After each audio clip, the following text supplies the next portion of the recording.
I got started in the restaurant business at a very young age. 16, my father told me for everything I needed, he would provide.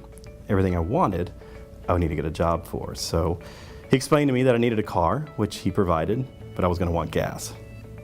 So we had that conversation, and that was at Sunday dinner at a place called Papacitos in Houston, Texas. And that's eventually where I got a job, bussing tables, and started there, and it got in my blood. And from that point forward, I basically developed through every position through my career and life and through college, and consistently worked in restaurants. Opening restaurants is, I believe, and I tell my staff, the hardest thing you'll ever do.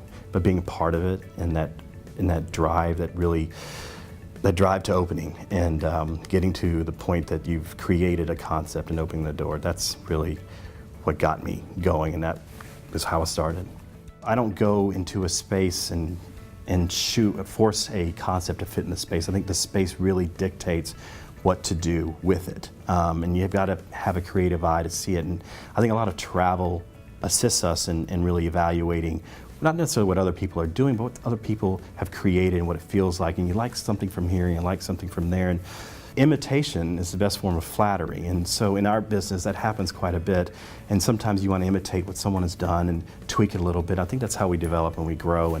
But from the conceptual perspective, it's taking that collaborative effort and deciding on a menu and deciding on what it wants to feel like, and really who you want to be your guest and who do you want to come in.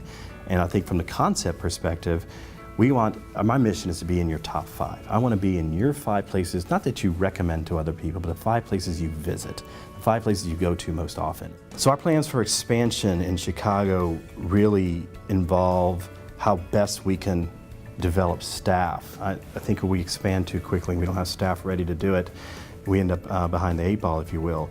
What we're doing now is we've taken the efforts to really start to look within ourselves and look within our staffs at our restaurants and start to produce leaders that will take us to the next level. We have property, we're ready to build them out, figure the concept out. So I'm conceptualizing right now on 3 different properties that I'm ready. Now I've got a human capital deficiency, so I'm ready to really put the players in place to be able to do what we want to do. I can't do a bunch of the same restaurant. You know, like Chicago Q is great, and it's a great concept for us, and maybe there's some opportunities elsewhere in other markets for it, but it wasn't really something I wanted to do 5 of, you know, and or we don't really want to do 5 of those. It's more like we have this other property, let's do something a little different. I think that's what necessarily separates us from other guys, but really pushes us to be different.